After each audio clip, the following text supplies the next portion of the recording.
은혜가 충만하신 하나님 아버지, 저희를 오늘 하루도 지켜주시고 또 주님을 예배하는 이 수요 예배, 참 이 자리로 우리를 불러주신 은혜에 참으로 감사드립니다. 여러 사건과 또 어려움들이 참 하나님을 믿고 섬기는 것을 어렵게 만드는 이런 시대에 우리가 살고 있습니다. 참 불확실성하고 또 재정적 어려움과 여러 힘든 일 가운데 우리가 참 주님만을 의지하고 또 주님께 해답을 찾기 위해서 이 예배의 자리로 나왔으니 주님 우리를 만나 주시고 또 이 시간 주시는 말씀을 통해서 하나님 우리에게 위로하시고 또 주실 말씀으로 우리를 강하게 하여 주시기를 또 간절히 기도합니다. 이 시간에 오직 성령께서 함께 하시고 우리의 마음을 만져 주시옵소서. 예수님의 이름으로 기도드립니다. 아멘. 오늘은 야곱의 생애 세 번째 시간입니다. 베델에서 드린 야곱의 서원이라는 제목으로 말씀 나누겠습니다. 창세기 28장 10절에서 22절까지 말씀인데요, 한 절씩 교독하겠습니다. 제가 먼저 읽겠습니다. 야곱이 브엘세바에서 떠나 하란으로 향하여 가더니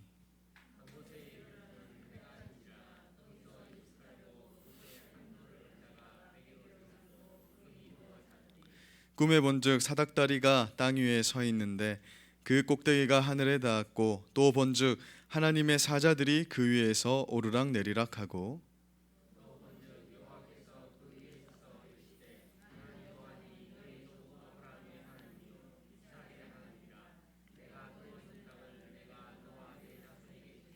내 자손이 땅의 티끌같이 되어 내가 서쪽과 동쪽과 북쪽과 남쪽으로 퍼져나갈지며 땅의 모든 족속이 너와 내 자손으로 말미암아 복을 받으리라.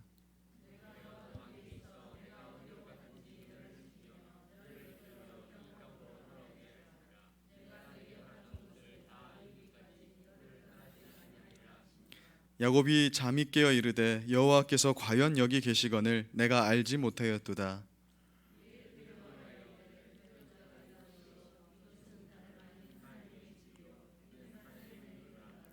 야곱이 아침에 일찍이 일어나 베개로 삼았던 돌을 가져다가 기둥으로 세우고 그 위에 기름을 붓고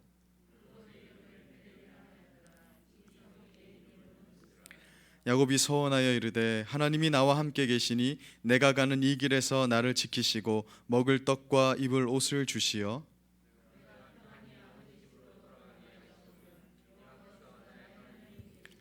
같이 읽겠습니다. 내가 기둥으로 세운 이 돌이 하나님의 집이 될 것이요 하나님께서 내게 주신 모든 것에서 10분의 1을 내가 반드시 하나님께 드리겠나이다 하였더라. 아멘.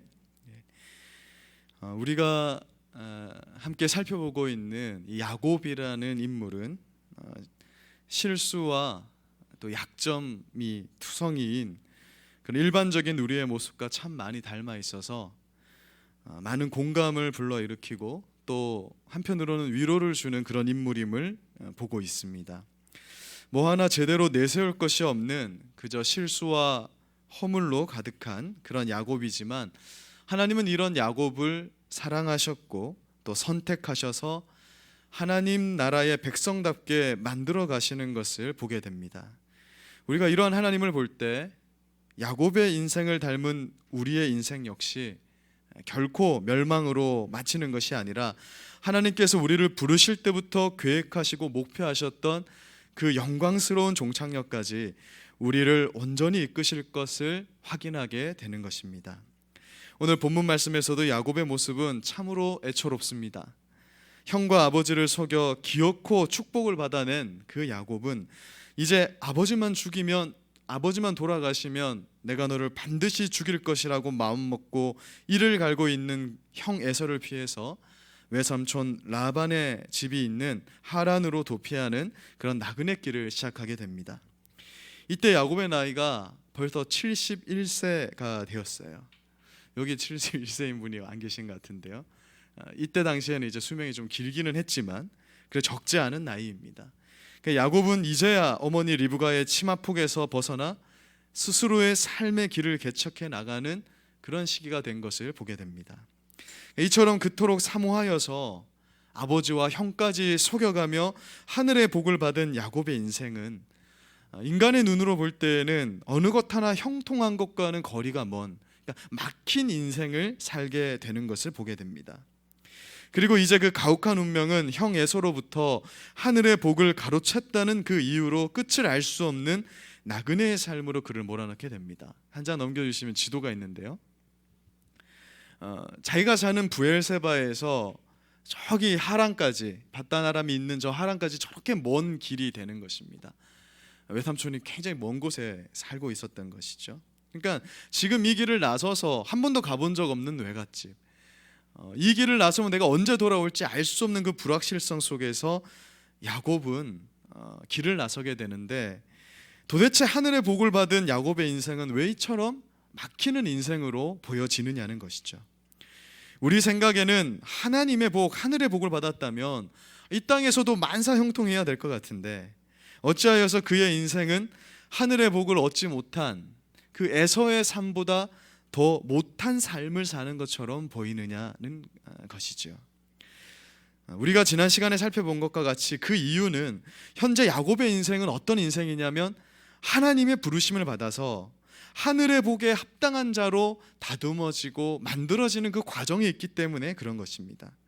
하나님께서 목표하셔서 인도하시는 가장 선한 삶과 또 야곱 자신이 원하는 그런 형통의 삶은 서로 충돌하기 때문에 그 충돌의 시간이 야곱의 시간 속에서는 어떠한 시간으로 나타나냐면 하나님과 씨름하는 그러한 시간으로 나타나는 거예요.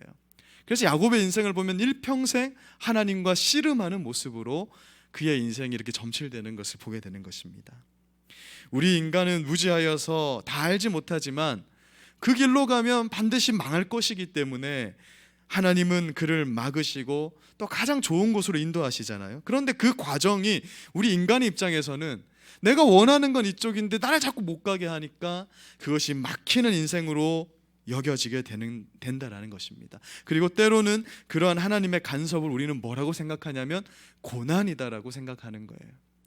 제가 하윤이를 키우면서 참 느끼는 게 이 길로 가면은 이제 빠지는 거예요. 이렇게 구덩이 속에 빠지는데도 자기는 가는 거죠.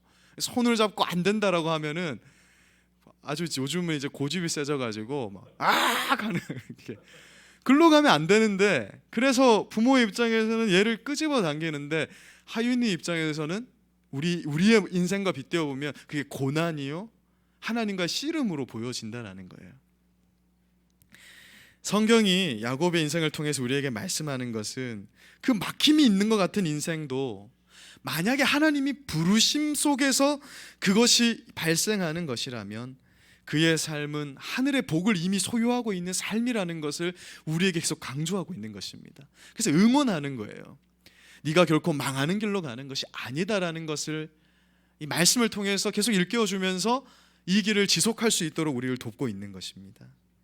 내가 악한 길로 행할 때 때로는 하나님이 매를 들어서라도 나를 막으시고요, 온전한 길로 인도하시는 그 과정이 인간의 시각에서는 막히는 인생으로 보일 수도 있다라는 것입니다. 그러나 실상은 하나님의 인도하심으로 영광스럽고 복된 승리라는 그런 분명한 종착지까지 우리를 이끌어 가시는 과정이기 때문에 우리 성도의 삶은 이 땅에서 막히는 것처럼 보이는 인생이 있을지라도 실상은 복된 인생인 것이다라고 말씀하고 있는 것입니다.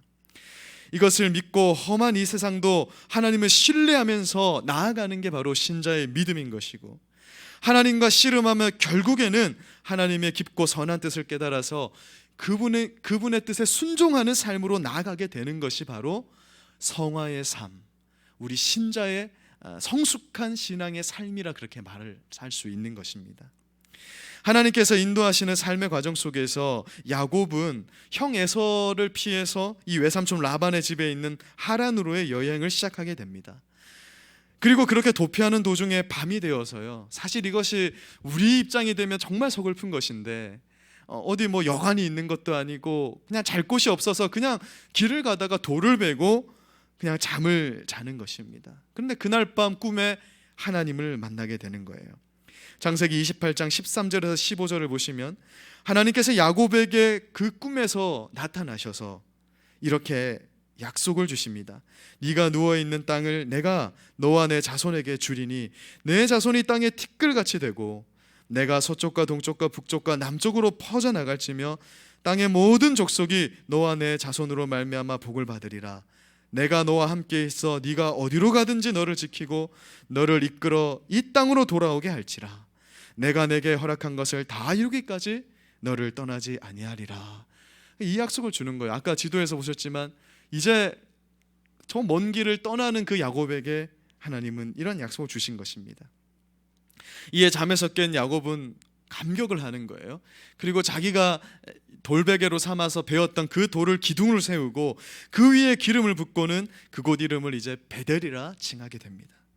그리고 하나님께 두 가지를 서원하는데 우리 20절에서 22절 말씀을 같이 한번 읽어보겠습니다. 시작. 내가 가는 이 길에서 나를 지키시고 먹을 떡과 입을 옷을 주시어 내가 평안히 아버지 집으로 돌아오게 하시오면 여호와께서 나의 하나님이 되실 것이요 내가 기둥으로 세운 이 돌이 하나님의 집이 될 것이요 하나님께서 내게 주신 모든 것에서 10분의 1을 내가 반드시 하나님께 드리겠나이다. 아멘. 하나님께서 꿈속에서 이 야곱을 만나 약속을 주셨고 또 야곱은 그에 반응해서 이 서원을 한 것이 오늘 본문 말씀의 내용입니다. 근데 여기서 우리가 놓치지 말아야 될 것은요, 바로 이러한 일련의 과정 속에서 야곱이 하나님을 찾은 것이 아니라는 점이에요. 야곱이 내 인생 너무 고달프다, 하나님 어째요 나를 버리십니까, 이렇게 기도한 것이 아니라 그냥 야곱은 피곤해서 그냥 돌을 베고 잠을 잤는데 하나님이 그에게 찾아오셨다라는 것에 오늘 말씀의 핵심이 있습니다. 지금 야곱은 하나님께 전혀 복을 받을 상황이 아니잖아요. 아버지를 속이고 형을 속여가지고 그 대가로 도망을 가다가 돌을 베고 잠을 자고 있을 뿐인데 그때 하나님은 야곱에게 먼저 찾아오시고 그에게 복을 주셨다라는 것입니다. 이때 하나님은 너는 믿음을 가지고 가만히 좀 기다릴 것이지 왜 그렇게 실수를 해서 내가 알아서 때가 되면 복을 안 줄 줄 알았느냐, 이런 꾸중을 전혀 하시지 않아요. 네가 뭘 잘못했는지에 대해서는 묻지도 않으시는 것입니다. 71년을 살면서 야곱이 얼마나 많은 실수와 허물과 하나님 앞에 죄가 있었겠어요. 근데 그런 것은 하나도 묻지 않으십니다. 그러면서 그저 야곱의 조상 아브라함과 이삭에게 주었던 그 복을 그냥 그대로 그에게 선포하는 것을 보게 되는 거예요. 사랑하는 여러분, 일반적으로 종교라는 것은요, 자기가 섬기는 신을 감동시키고 그 신에게 어떤 공로를 바치면 내가 원하는 복을 얻게 되는 교리를 가지고 있습니다. 그게 일반적인 종교예요. 그러나 우리가 가진 기독교라는 종교, 성경에서 말씀하는 기독교는 전혀 다른 본질을 가지고 있습니다. 만약 내가 하나님을 감동시켜서 내가 원하는 복을 하나님께 얻어내겠다라는 마음으로 오늘 이 예배 자리에 나와 있거나 교회를 다니시는 분이 있다면 오늘 그 생각을 완전히 버려버리시기 바랍니다. 하나님이 그것을 가장 싫어한다라고 구약 성경에 얼마나 그것을 강조하고 있는지 몰라요. 성경 속에 계시던 하나님은 항상 부족하고 아무런 자격이 없는 인간에게 먼저 찾아오셔서 복을 약속하는 분입니다. 그리고 그 복은 내가 원하는 그런 세속적인 복이 아니라, 물론 그것도 포함이 되는데 실질적으로 성경에서 말씀하는 복은 너무나 광대한 복이라서 우리가 하나님을 모르고 살아갈 때는 상상조차 할 수 없었던 그러한 하늘의 신령한 복을 우리에게 약속하시는 거예요. 그리고 하나님께서 처음 찾아오실 때 우리가 도무지 그 복을 감당할 수 없는 자이기 때문에 그래서 그 복을 약속하시고 그 복에 합당한 자가 될 때까지 우리와 씨름하시면서 우리에게 참된 항복과 순종을 받아내시는 것, 그것이 바로 우리 기독교가 가진 본질이라는 것입니다. 우리와 너무나도 닮은 이 야곱에게 찾아오셔서 하나님께서 복을 주시는 장면이 그것을 증명하고 있어요. 28장 15절 말씀을 한번 보십시오. 여기서 하나님은 야곱 네가 뭔가를 하면 하나님이 내가 복을 주겠다 이렇게 말씀하지 않습니다. 이 15절 말씀을 자세히 보시면 하나님은 그저 내가 나의 의지로 반드시 내가 너에게 주겠다고 한 이 약속의 복을 받을 때까지 내가 너와 함께 하겠다는 거예요. 지금은 네가 이 복을 누릴 수 있는 단계가 아닌데 내가 너를 결코 떠나지 않아서 다시 이 자리에 돌아올 때쯤에는 반드시 이 복을 소유할 수 있게끔 내가 너를 만들어 갈 것이고 이 복은 내가 너에게 반드시 줄 것이다, 이렇게 말씀하고 있는 것입니다. 그래서 우리는 이것을 뭐라고 부르는 것이냐면 복음이라고 부르는 거예요. 복음은 복된 소식이지 않습니까? 왜 이것이 복된 소식이냐면 하나님은 내가 복을 받을 어떠한 자격도 갖추고 있지 않은데 복을 주신 분이시기 때문에 그런 거예요. 우리 생각에 내가 좀 회개의 기도도 좀 하고 내 마음이 좀 정결해지고 뭐 은사를 받으려면 내가 뭔가 준비되어야 된다고 우리는 항상 생각하잖아요.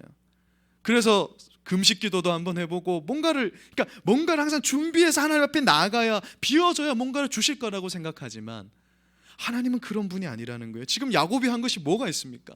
아버지와 형을 속이고 거짓말하고 사실 71년 동안 백수로 살다가 그냥 돌베개를 베고 잠을 잘 때 하나님은 얘가 무슨 회개 기도를 하신 것도 아니고 하나님 내가 당신을 위해서 금식하며 이 길을 나섭니다, 이런 것이 아니에요. 그런데 그에게 오셔서 그 감당할 수 없는 복을 선언하고 있지 않습니까? 그래서 이것을 복음이라고 부르는 것입니다. 만약 우리가 하나님께 무엇을 해서 그분을 감동시켜야 구원과 복을 얻을 수 있다면 여러분, 우리가 무엇을 해야 하나님을 감동시킬 수 있겠습니까? 내가 가진 재산의 절반이라도 내가 교회를 위해서 내놓으면 그것이 천하 만물의 주인이신 하나님께 감동이 될 수 있겠습니까? 우리가 가진 얼마를 내놓아야 하나님께 감동이 되겠느냐는 말이에요. 하나님은 우리를 위해서 자기 하나뿐인 아들을 우리에게 십자가에 내어주셨는데 도대체 우리가 얼마만큼을 쪼개드려야 그것이 하나님께 감동이 될 수 있겠느냐는 것이에요. 지금 하나님은 베델에서 야곱을 만나신 이 사건을 성경에 기록하시면서 우리에게 분명히 말씀하시는 것입니다. 돌베개를 베고 잠을 자는 야곱에게 나타나 복을 약속했던 것 같이 우리에게도 하나님은 우리의 그 어떤 조건을 찾지 않으시고 그냥 복을 주기 위해 우리를 불렀다는 거예요. 이것이 기독교의 핵심 진리입니다. 기억하십시오. 우리는 무엇을 해서 복을 받는 자들이 아니라 하나님이 복을 주기로 작정하셨고 내가 그 복을 안 받으려고 막 미꾸라지처럼 도망을 가더라도 그렇게 정해놓았기 때문에 구원과 복을 반드시 받는 자들이라는 거예요. 그래서 우리는 복된 자들인 것입니다. 이 기독교 신앙의 중요한 원리가 이 야곱이 하나님께로부터 복을 받은 직후에 어떠한 반응으로 서원을 하게 되는가에서 분명히 확인이 됩니다. 창세기 28장 22절을 보시면요, 하나님의 주권적인 복을 약속받은 야곱이 이렇게 두 가지를 서원합니다. 우리 22절 말씀 같이 한번 읽어보겠습니다. 시작.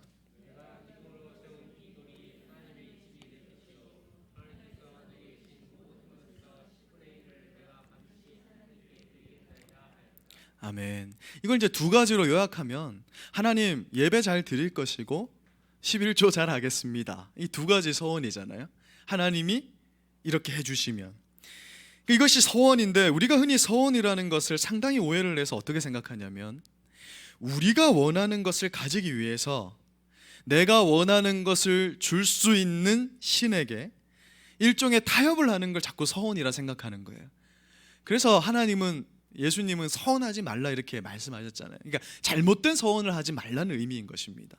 서원은 지금 야곱도 하고 있는데, 그러니까 잘못된 서원을 하지 말라는 것인데, 예를 들면 신이 좋아할 만한 것을 내어주거나 그 신을 감동시켜서 내가 원하는 것을 받아내는 걸 서원이라 생각하면 그건 기독교에서 말하는 서원이 아니라는 거예요.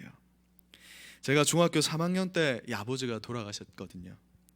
그날 수업 시간에 갑자기 담임 선생님이 들어오는 거예요. 수업 중간에 들어오셔가지고 정원이 너는 빨리, 자초지종을 얘기도 안 해주시고 빨리 집에 가봐라 이렇게 얘기를 하셨어요. 그때 지금 이 상황은 누가 가까운 사람이 돌아가신 상황이다, 이게 이런 느낌을 그냥 즉시로 받았는데 참 인간의 감각이 참 이럴 때 무섭더라고요. 그게 느껴져요. 그런데 그때 당시에는 아버지가 갑자기 돌아가셨을 거라 이렇게 생각을 하지 못하고 나이가 많으신 할머니가 돌아가신 것은 아닌가 이렇게 생각하며 돌아가는데, 생각해보니 할머니 아직 예수님을 안 믿으시는 거예요. 제가 중학교 1학년 때부터 열심히 전도를 했지만 안 되는 거예요. 그래, 할머니가 돌아가시면 안 된다라는 생각에 제가 어떻게 기도를 하면서 갔냐면, 어린 나이니까요, 하나님 할머니만 살려주시면 제가 한 주에 한 명씩 전도를 하고, 제가 기도를 1시간씩 반드시 하고, 성경 몇 장을 반드시 내가 하루에 읽겠다, 그렇게 서원을 하면서 집으로 돌아갔다는 것이죠. 근데 결과적으로 따지면 할머니는 살아 계셨잖아요. 그런데 제가 그때 한 서원을 지금까지 잘 지켰을까요? 뭘 잘 지키겠습니까? 고등학교 때는 이제 교회를 아예 통으로 안 나가버렸는데, 우리가 실상 하나님께 드린 서원은 이렇게 잊혀지기 마련이고, 사실 급할 때 드리는 서원은 그것을 제대로 이행하면서 하는 것, 인간의 힘으로 불가능한 거라는 거예요. 사실 여기 믿음이 연약하시고 어리실 때 이런 서원 저만 한 것이 아니라 정말 많이 하셨을 거예요.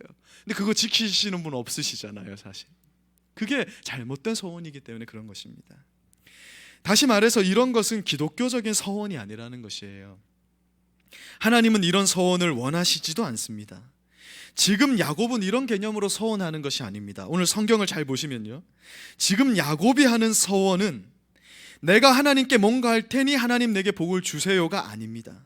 그런 흥정이 아니고 철저하게 하나님이 먼저 나에게 주신 약속을 근거로 서원하고 있는 것을 보게 되는 것이에요. 이것이 서원의 핵심입니다. 하나님이 먼저 야곱에게 와서 내가 내게 복을 주어 반드시 너를 이 땅으로 돌아오게 할 거라 약속했고, 야곱은 그 하나님의 약속을 그대로 되새기면서 하나님이 약속하신 그대로 해주시면 내가 이곳을 예배의 처소로 삼을 것이요, 내 소득의 10분의 1을 하나님께 드리겠다고 서원한 것이잖아요. 즉 서원의 기준이 하나님의 약속에 있다는 것입니다. 하나님이 우리를 부르실 때 아무런 조건 없이 우리에게 복을 약속하시는 거예요. 그 복이 뭐냐면 우리 이전에는 상상도 할 수 없는 그런 신령한 복이었습니다. 내가 지은 죄의 문제를 감당하지 못해서 아무것도 모르고 그냥 살다가 죽어보면 하나님의 심판이 있는 거예요. 그리고 그 심판에 우리 중에 나의 공로로 그걸 통과할 사람이 없으니까 지옥에서 영원한 형벌을 받는 게 우리의 운명이었습니다. 근데 하나님이 그렇게 해서 죽을 수밖에 없는 우리에게 그냥 주권적으로 찾아오셔서 우리를 부르신 다음에 어떤 복을 주시냐면, 내가 이미 내 아들을 십자가에 내어줘서 너는 그런 일 안 당한다, 그게 내가 약속하는 복이다, 내가 하나님 나라라는 나의 나라 자체를 너에게 상속해 줄 거고 너는 나의 백성이 될 거다, 그런 엄청난 복을 약속하시면서 우리를 부르셨다라는 거예요. 우리가 이 약속의 근거에서 이제 어떠한 모습을 보이냐면 오늘 야곱의 이 서원의 모습이 나타나는 겁니다. 하나님께 예배하고 하나님께 11조를 드리는 거예요.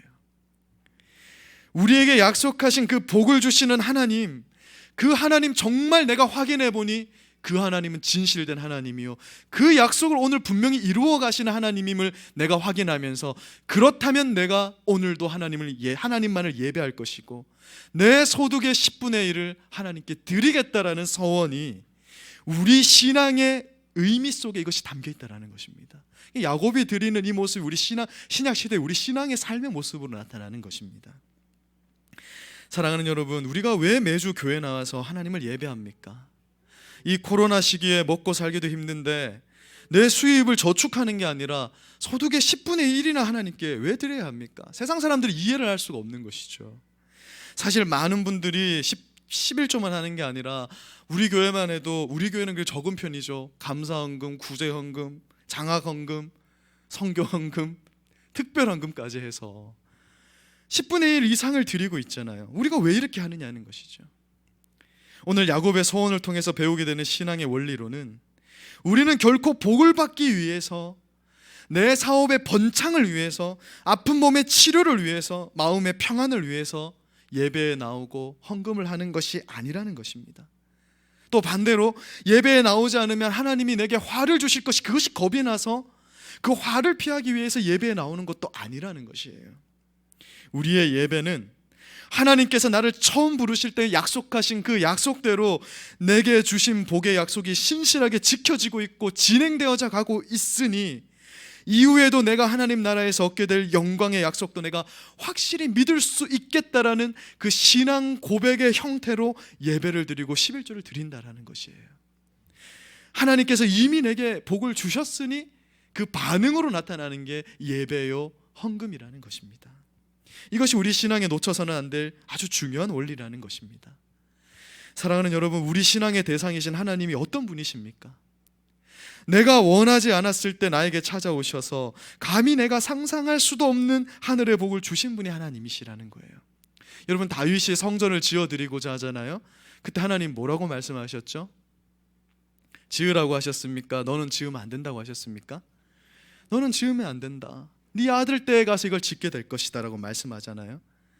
이 말씀의 의미가 뭐냐 하면요, 하나님은 이 사무엘하 7장 16절을 보시면 하나님은 다윗이 성전을 지어드리지도 않았는데 어떤 복을 주시냐면 내 집과 내 나라가 내 앞에서 영원히 보존되고 내 왕위가 영원히 경고하리라는 복을 주시는 거예요. 그러니까 이 의미가 뭐냐면, 나 하나님은 네가 성전을 지어줘야만 복을 주는 그런 하나님이 아니라는 걸 다윗을 통해 보여주는 것입니다. 다윗의 생각엔 이런 마음이 있는 거예요. 내가 이제는 하나님을 위해서 좋은 성전을 지어드리면 하나님께 복을 받는 게 완성되겠구나. 하나님은 그걸 의도적으로 너는 짓지 마라. 특히 다윗과 같이 하나님을 위해서 많은 일을 한 너는 더더욱 안 된다라는 것입니다. 하나님은 성전을 지어드리지 않아도 내가 다윗 너에게 복을 주기로 작정했기 때문에 내가 너를 사랑하고 복을 주는 것이라는 것을 이 사건을 통해서 우리에게 보여주는 것입니다. 우리가 뭘 해서 하나님께서 복을 주시는 것이 아니라는 것이에요. 성전을 드리지 않아도 복을 주시겠다라는 그 하나님의 약속을 다윗이 받았을 때 얼마나 감격을 했는지요. 이 다윗이 이 사무엘하 7장 18절 이하를 보면요, 다윗은 주 여호와여 나는 누구이며 내 집은 무엇이기에 나를 여기까지 이르게 하셨나이까, 이렇게 질문하면서 하나님께 감격의 기도를 드리는 것입니다. 뒤에 이어지는 이 다윗의 기도의 내용을 요약하면 이런 것이에요. 하나님, 벌레 같은 내가 무슨 자격이 있어서 이런 복을 약속받는 것인지 나는 도무지 이해할 수가 없습니다. 나에게 이런 놀라운 복을 약속하시니 나는 몸둘 바를 모르겠습니다. 다윗은 이해할 수 없다라는 거예요. 왜 나 같은 자를, 왜 나 같은 자에게? 이게 우리 신자들의 고백입니다. 내가 무엇이게 하나님이 자꾸 복을 주신다고 하는 거냐. 지금도 우리는 솔직한 말로 하늘의 복을 그렇게 원치 않아요. 우리는 솔직히 그렇잖아요. 우리가 정말 천국을 사모하십니까? 그럼 오늘 밤 하나님이 야 천국 가자 손잡고 가면 정말 다 털어버리고 가실 수 있는 분이 있습니까? 없잖아요. 내 자식이 잘 되는 것도 한번 봐야 되고, 내가 집이라도 한번 사봐야 되고, 이 땅에서 하고 싶은 것이 있다고요. 그런데 그런 나에게 하나님은요, 그런 거 아무것도 바라지 않으시고 조건도 없이 자격도 없이 우리에게 그냥 복을 주겠다고 약속하는 것입니다. 그래서 다윗이 이렇게 고백합니다. 우리 22절 말씀 같이 한번 읽어보겠습니다. 우리의 고백으로 읽겠습니다. 시작. 그런즉 주 여호와여 주는 위대하시니 이는 우리 귀로 들은 대로는 주와 같은 이가 없고 주 외에는 신이 없음이니이다. 아멘. 우리가 믿는 하나님이 이런 분이시라는 거예요. 우리로 할 말이 없게끔 만드는 광대한 복과 은혜를 주십니다. 그래서 그분께 우리에게 진정한 항복과 순종을 받아내시는 거예요. 마치 그 햇님과 폭풍 그 비유처럼 햇님의 햇살을 그 햇살이 너무 내리쬐니까 항복할 수밖에 없게끔 만드는 것이 하나님의 방법이라는 것이에요. 오늘 말씀을 통해서 우리는 우리의 신앙을 다시 한번 살펴봐야 됩니다. 물론 어떤 조건, 규칙을 가지고 신앙생활을 하는 것도 유익이 있어요. 주의를 잘 지키고 11조도 잘 드리고 교회 봉사, 전도 열심히 하면 복을 받는다라는 자세로, 기도 열심히 하면 복 받는다는 자세로 신앙생활을 하는 것도 안 하는 것보다 낫죠. 그러나 이런 신앙은 언제나 위태롭습니다. 잘할 때는 정말 당당한데요, 이런 신앙을 가지신 분들의 특징은 뭐냐면 잘할 때는 고개를 들고 다녀요. 사람들을 위로 많이 해주고 막 이래요. 그런데 내가 죄로 인해서 넘어지고 경건에 실패할 때마다 고개를 숙이고 다녀요. 교회에 갑자기 안 보여요. 믿음의 구원의 확신까지 흔들리게 되는 것입니다. 우리가 인생의 고난 속에서 예배를 제대로 드리지 못할 때가 있잖아요. 요즘 같은 코로나 시대에 경제가 어려워져서 하나님께 11조 제대로 못 드릴 수도 있는 것 아니겠습니까? 그런데 만약에 그런 것을 기준으로 복을 줬다가 뺏는 그런 하나님이라면 저는 그런 하나님 믿지 않을 것 같아요. 하나님은 오늘도 호소하십니다. 나를 그런 하나님으로 만들지 말라는 거예요. 나는 너희가 생각하는 그런 이방 신이 아니다. 나를 제대로 알고 나를 찾으라고 하나님 말씀하시는 것입니다. 성경이 계시하는 하나님은요, 우리를 위해서 우리가 아직 죄인 되었을 때, 우리가 모를 때, 아무것도 모르고 바란 적도 없고 요구한 적도 없을 때 자신의 아들 예수 그리스도를 십자가에 내어 주신 분이십니다.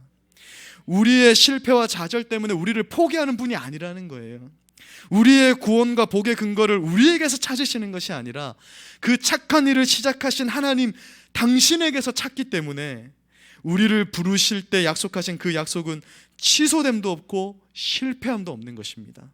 하나님이 시작하셨으니 하나님이 끝을 내겠다라는 것을 오늘 야곱의 인생을 통해서 우리에게 확신해 주시고 계신 것이에요. 그런데 이렇게 말씀드리면 꼭 이렇게 말씀하는 분이 있습니다.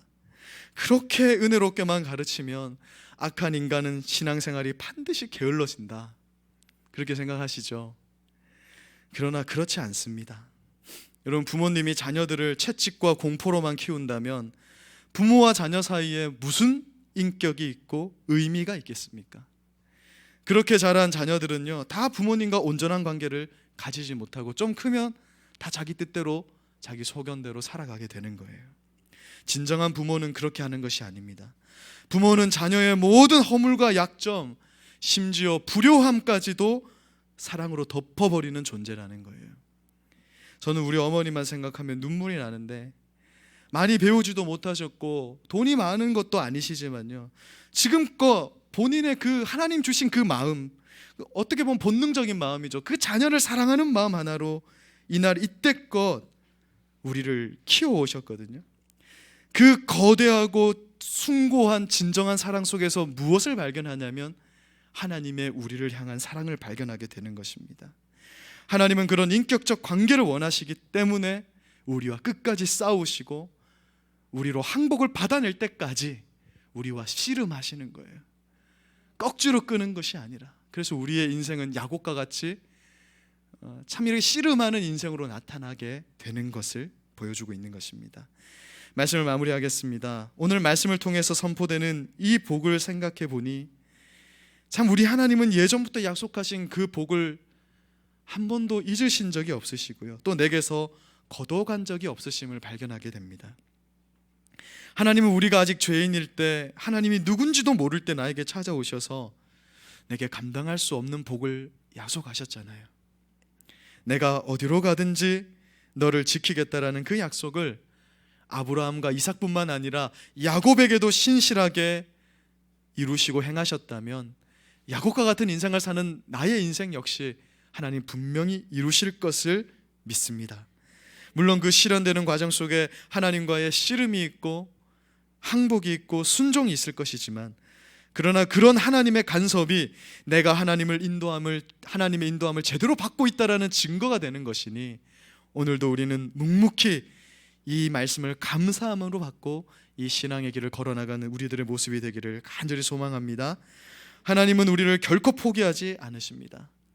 내가 나를 포기해도 하나님은 나를 포기하지 않으십니다. 이것이 우리 성도의 자랑인 줄로 믿습니다. 제가 기도하고 함께 또 찬양 드리고 기도하도록 하겠습니다. 사랑하는 하나님 아버지, 오늘 귀한 말씀을 우리에게 허락해 주셔서 감사합니다. 우리의 삶은 참 어렵습니다. 하나님이 원하시는 방향이 아닌 곳으로 자꾸 가려고 하기 때문에 하나님과 씨름함이 있고 또 내 인생이 막히는 것 같은 그런 어려움을 우리가 겪고는 합니다. 그러나 오늘 말씀을 통해서 우리가 깨닫게 됩니다. 하나님 결코 나를 포기하지 않기 때문에 내 인생에 하나님과의 씨름이 있고 내 인생에 막힘도 있다는 것을 우리가 발견하게 됩니다. 분명한 것은 나를 부르신 하나님은 결코 나를 포기하지 않으시고 결국에는 나를 복된 인생으로 이 땅에서도 복되게 하실 것이고 하나님의 나라에서도 우리를 복되게 하실 것임을 우리는 오늘 말씀을 통해 확신하게 됩니다. 야곱과 같은 인생이지만 우리를 끝까지 인도하시는 이 하나님을 믿고 의지하면서 오늘 이 기도의 시간에 우리의 필요한 것을 주님께 아뢰고 우리가 기도할 때 그 기도를 이루어 주시고 하나님 또 말씀으로 주신 이 하나님의 강력한 약속을 오늘 마음에 새기고 돌아가는 귀한 밤이 되기를 간절히 소망합니다. 감사드리며 예수님 이름으로 기도드립니다. 아멘.